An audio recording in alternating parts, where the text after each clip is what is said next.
পরকীয়া নিয়ে কিছু আমি বলতে চাই না, কারণ আমার মনে হয় পরকীয়া বলে কিছু নাই, সবটাই ভালোবাসা। কার লাইফে ভালোবাসা কখন কিভাবে আসে আমি জানি না। একটা বিবাহিত একজন বিবাহিত পুরুষের প্রতি ভালোবাসা জন্মানো সম্ভব?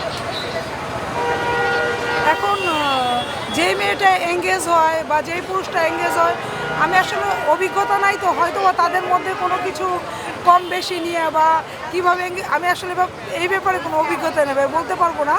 বাট এই পরকে নিয়ে কখনো রিচার্জও করিনি, আলহামদুলিল্লাহ আমার এরকম কোনো ভয় নাই। যদি জীবনে আপনার সঙ্গেও এরকমটা ঘটে? ইনশাল্লাহ ঘটবে না, ইনশাল্লাহ। এতটা বিশ্বাস? এতটাই বিশ্বাস। ঘটলে আরও অনেক আগে ঘটে যেত, কারণ আমরা 2 ডিস্ট্রিক্টে থাকি। ও হচ্ছে গ্রামের বাড়িতে বেশি থাকে, আমি ঢাকায় একাই থাকি। বাট আলহামদুলিল্লাহ আমাদের মধ্যে কখনো এরকম কোনো কিছু ভুল বুঝাবুঝিও হয় নাই বা এরকম কোনো হওয়ার সম্ভাবনাও নাই। আর এরকম অনেক কিছু আমরা হ্যান্ডেল করি, যেহেতু আমরা জব মার্কেটিংয়ে আছি, জব সেক্টরে আছি, যাকে যেভাবে হ্যান্ডেল করা যায়, বাট নট নেগেটিভ, ঠিক আছে। আর আমাদের দুইজনের প্রতি দুইজনের খুব আস্থা আছে। হোম ডিস্ট্রিক্ট ফরিদপুরেই, বরিশালেই, বাট ফরিদপুরে হচ্ছে আমার নানুর দেশ, ওখানে আমরা সেটেল। আর হচ্ছে আমার হাজব্যান্ডের বাড়িও ফরিদপুর। সো আমরা এখন বর্তমানে একই ডিস্ট্রিক্টের। ফরিদপুর যেহেতু আমরা কখনো থাকা হয়নি, এখন ও ফরিদপুরে, আমিও ফরিদপুরের। স্বামী হিসাবে ফরিদপুরের মানুষ ভালো, ওরা বউকে ভালোবাসে, ভয়ও পায়। বরিশালের মেয়েরা কেমন? বরিশালের মেয়েরা অনেক সুন্দরী, স্মার্ট, এডুকেটেড এবং খুব সাহসী হয় এবং খুব গুণের অধিকারী হয়। অনেক নাকি ঝগড়াটে হয়? এটা ভুল ধারণা। যার গুণ আছে সে তো ঝগড়া করবেই। এখন আমি অনেক গুণের অধিকারী হই, আমি যদি অনেক কিছু পারি বা আমাকে অনেকে জেলাস করবে, সো আমার ওখানে ফাইট করে বের হতেই হবে, তখনই ঝগড়াটি হয়ে যায়। বাংলাদেশে যত পরকীয়া হয় বেশিরভাগই দেখা যায় বরিশালের মেয়েরাই করে। এটা আপনার ভুল ধারণা। হয়তো বরিশালের মেয়েটা আপনারা ফোকাস করেন, এটা একদম 100 ভুল ধারণা। বরিশালের মেয়েদেরটা আপনারা হয়তো ওইভাবে করে ফোকাস করেন, তাই কোনো বরিশাল, ফরিদপুর, ঢাকা, মাদারীপুর আলাদা করে কেউ না। যার মধ্যে শয়তানি থাকে বা খারাপ কিছু থাকে, সে সব জায়গায় থাকতে পারে। এই যে মানুষ মনে করে ঢাকায় অনেক কিছু খারাপ হয়, নো নেভার, এটা একদম ভুল ধারণা। গ্রামে অনেক কিছু হয় যেটা মানুষ জানে না।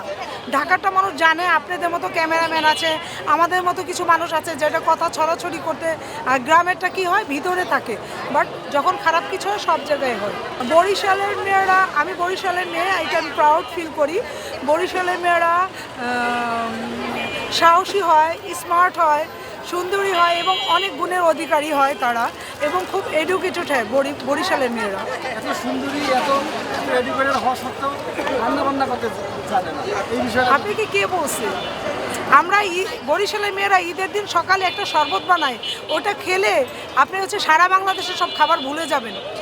সেই শরবতটা কি? ওটাকে বলে হচ্ছে মলিদা।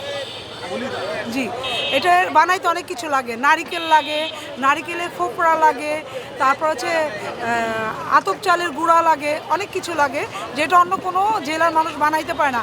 এই শরবতটা খেয়ে আমাদের বাবা, ভাই এরা নামাজে যায়। এই শরবতটা খাওয়ায় কি অন্য জেলার ছেলেদেরকে পাগল বানানো সম্ভব?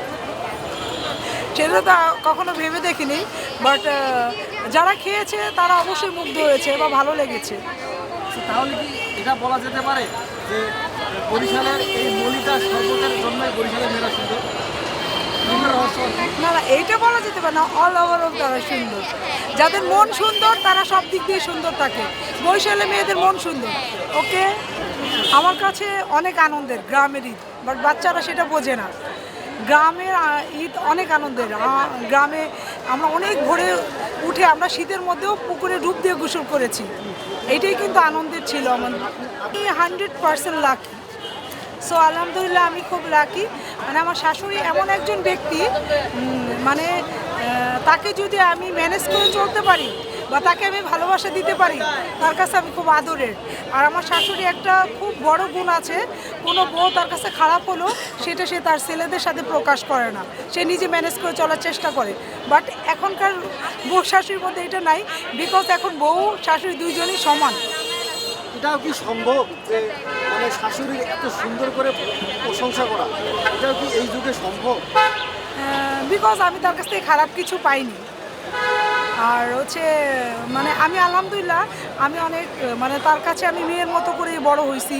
আমি শ্বশুরবাড়ি গিয়ে সাইকেল চালাইছি, বাইক চালাইছি, ব্যাডমিন্টন খেলছি, এগুলো নিয়ে কোনো তার আফসোস বা কোনো ইয়া ছিল না, ঠিক আছে। আর খুব সাদা মাঠা একজন মানুষ, সে খুব সহজ সরল, মানে আসলে ওনার মতো শাশুড়ি কম পাওয়া যায়। বৌমা হিসেবে আপনাকে কতটা ভালোবাসে, টেক কেয়ার করবে? হ্যাঁ আলহামদুলিল্লাহ আমাকে ভালোবাসে, বিকজ আমি দূরে থাকি তো, সো সবার থেকে আমার একটু ভালোবাসা বেশি। আমি গেলে মানে এরকম হয় ব্যাপারটা যে ভাত খাওয়ার সময় পানিটা মানে হাত ধোয়ার পানিটা আগায় দেয়, মানে এটা আমার কাছে খুব ভালো লাগে। এবং কিছু সময় আমার খুবই আনন্দ লাগে, মানে চোখে পানি চলে আসে। এটি কিন্তু অনেক বড় একটা পাওয়া শ্বশুর বাড়ি থেকে, এটা অনেক বড়। আমার যারাও খুব আদর করে আমাকে, যেহেতু আমি দূরে থাকি, সো আমার সাথে তাদের সম্পর্ক কখনো খারাপ না, ভালোই। আপনারা বললেন যে বর্তমান সময়ে এরকম শাশুড়ি প্রতিটা ঘরে ঘরে হোক, আপনি কি সেটা চান? অবশ্যই চাই, তাতে দুজনকেই স্যাক্রিফাইস করতে হবে। শুধু যে বউদের দোষ তা না, শাশুড়িদেরও দোষ থাকে, দুজনকেই স্যাক্রিফাইস করতে হবে, শাশুড়িকে বউকে। কারণ এখন যুগের সাথে তাল মিলিয়ে চলতে হবে। এখন আমার ছেলে যখন বিয়ে করবে তখন তো আমি অবশ্যই চাবো আমার বউ ওয়েস্টার্ন থাক, আমার বউ মডার্ন হোক, এটা নিয়ে আমার আফসোস করা যাবে না। কারণ এখন যুগটা এরকম, বা আমি এরকম চলছি, অবশ্যই আমার বউ এরকমই চলবে, এটাই স্বাভাবিক। বাট স্যাক্রিফাইস করতে হবে। আমার মেয়ের বেলায় যদি আমি স্যাক্রিফাইস করি তো অবশ্যই আমার বউর বেলা আমাকে স্যাক্রিফাইস করতে হবে। আবার শাশুড়ির ক্ষেত্রেও তাই, সরি বউর ক্ষেত্রেও তাই। তার মাকে যেহেতু সে ক্লোজ বা আপন করে নিতে পারছে, সো যদি সে একটু চেষ্টা করে, এই জন্য কিন্তু থালা বাসন মাজতে হয় না, তার বিহেভিয়ার দিয়ে সে শাশুড়িকে ভালোবেসে কাছে নিতে পারে। সবসময় সমান সমান, মানে তার কথা হচ্ছে মানে কোনো কিছু ফল্ট হলে বা কোনো কিছু প্রবলেম হলে বা তার সাথে কিছু শেয়ার করলে বসে এটা তোমরা ম্যানেজ করে নাও। সে মাকেও কিছু বলে না, কখনো আমাকেও কিছু বলে না। বিয়ের পর যে কোনো একটা একদিকে যেতে হয়, হয়তো বা বউর দিকে, হয়তো বা শাশুড়ির দিকে, ঠিক আছে? এই বিষয় নিয়ে বউর দিকে শাশুড়ি দিকে না কি হয়তো বা বউর দিকে, নয়তো বা মায়ের দিকে। এইটা হচ্ছে একদিকে চলে যাওয়া হয়েছে পুরোটা, এইটা ছেলের ফল। এটা সে যদি বুদ্ধিমান হয় সে ম্যানেজ করে দুই দিকেই থাকতে পারে। সে যদি ম্যানেজ করে চলতে পারে, সে মাকেও ঠিক রাখতে পারে, বউকেও ঠিক রাখতে পারে। তো ছেলেদের জন্য একটা মেসেজ যে কীভাবে আসলে মাকেও ম্যানেজ করা যায়, আবার বউকেও ম্যানেজ করা যায়। এটা যদি একটু মানে আপনার জামাই কীভাবে বিষয়টা ম্যানেজ করে? সেটা মাকে বলবে, অবশ্যই আমার পক্ষ নিয়েই বলবে যে ও ছোট বা ও তোমার থেকে ছোট, বুঝতে ভুল করেছে, তুমি ম্যানেজ করে নাও বা তুমি এভাবে চলো। আর যদি সেটা বউ ভুল করে তাকে বলতে হবে তুমি তোমার মা হলে কি স্যাক্রিফাইস করতা না, বা তোমার মার মতো করে ওনাকে একটু ওই দৃষ্টিতে দেখো।